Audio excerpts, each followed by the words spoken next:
a wonderful sound, such a beautiful way to hit the ground. I hear you call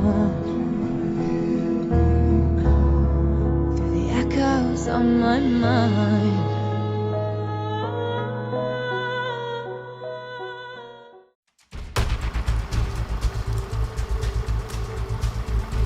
Today's story ends. My name's Frankie. I'm Nicole.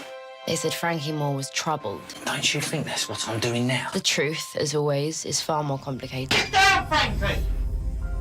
Sometimes grown-ups fight, Frankie. So now joined by Jamey May, who plays Frankie's childhood sweetheart. No spoilers, of course. Nicole. So they've got a very important friendship in this film. You know, during this very harrowing storyline, the ray of light is the friendship that you two have. Yeah, no, absolutely. It's funny because he helps me out of things that I cannot help myself out of, no matter how affluent I am. You know, I come from a very, well, Nicole, not me, comes from a very affluent background, and he's obviously homeless, but he's like the only person that's actually there for me and that can help me out of it. So no matter somebody's socio-economical status or background or race, it doesn't matter. Like, drug addiction has no name or face or race, and I think that's the beautiful thing. And it kind of represents mine and Marc's relationship in real life as well. We're very close friends, we're like brothers. He's there actually, so yeah. What do you hope people will take away from this film? Because there's so much going on. Like you've said, you know, there's different people, different backgrounds, and they all sort of wind up in a similar position or their own, you know, battles. What do you think people will take away from this that might change their view of things? Again, that homelessness and drug addiction has no face. We see the people who are sleeping on the streets as addicts, you know, drinking alcohol, smoking, intoxicating themselves. I know plenty of people that are very, very well off, that behind them closed doors, they're much worse off. It's just they can't whisk themselves off to health farms, these, you know, people that are on the street. So we have no right to judge ever. And I think the beautiful thing about Frankie was, he actually reminds me a bit of Jesus, because he's just constantly forgiving. There's a constant forgiveness there, you know. It's like a guy steals his toolbox and he goes, here you go mate, here's a sandwich, it's all I've got, here you go, and the guy snatched the sandwich. You know, he's constantly forgiving. He forgives Viv, he saves Viv's.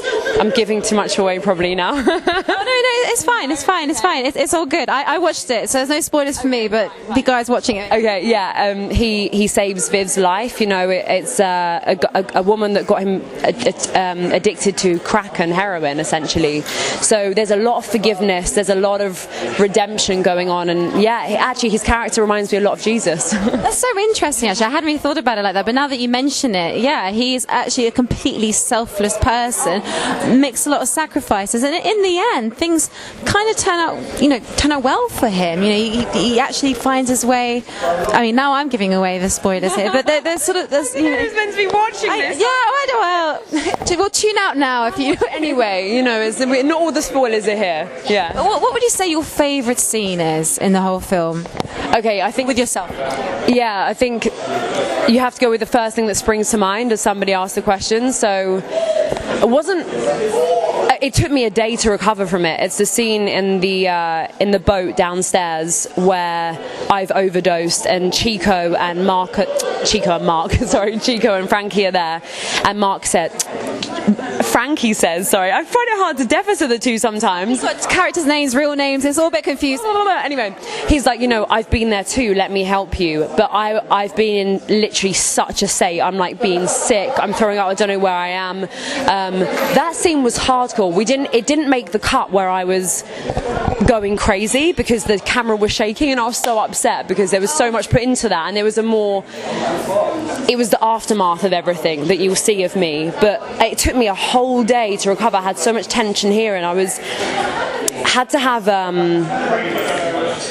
I was actually not hyperventilating. What's the word where you're shivering? No, not shivering. Worse than that. When you're what's the word when you're coming down off drugs? Yeah, convulsing. You're having a seizure. So she had to have a seizure, and my body actually reacted as if I'd had one.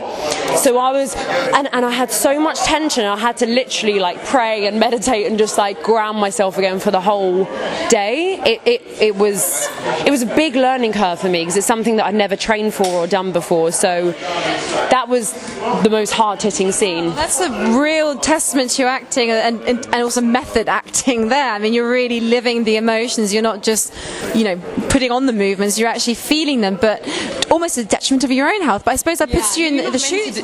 No, yeah, you're not meant to do it. You're meant to keep relaxed. But I think in the moment I just dove straight in. You know, I did whatever it took to get the scene. In fact, oh my gosh, no, it was because Marc threw the scene on me that day, so I had no time to prepare for it, which was good in some ways. But yeah, in other ways, you have to prepare for these things carefully. I'm not actually a method actor. I use Meisner, but yeah. Anyway, it was a great experience. Clearly, it was meant to happen that way to get the scene right. I'm here.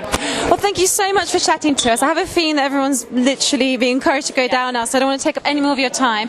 But thank you so much for chatting to us, and best of luck with it all. Thank you. You too. Bye. I would give anything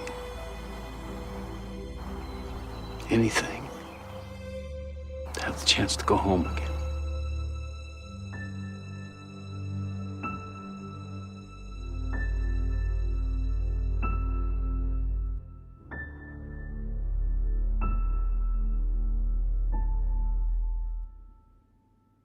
I'm here on the largest of the Balearic Islands, Mallorca, with the turquoise waters of the Mediterranean Sea, beautiful mountainous landscape, the thriving city of Palma, quaint little market towns, a growing number of luxury hotels.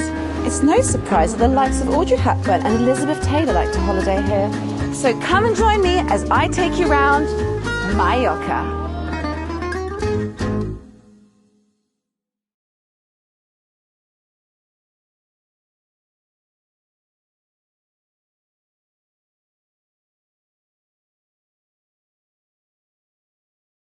Thank you for watching The Fan Carpet. If you like this video, be sure to click that thumbs up button at the bottom of your screen. And also be sure to subscribe to the Fan Carpet YouTube channels. They're absolutely free and so much fun too. Be sure to check out the official website, thefancarpet.com. Also, you can follow us on Facebook, Twitter, and Instagram to stay up to date with reviews, competitions, the latest news, and so much more.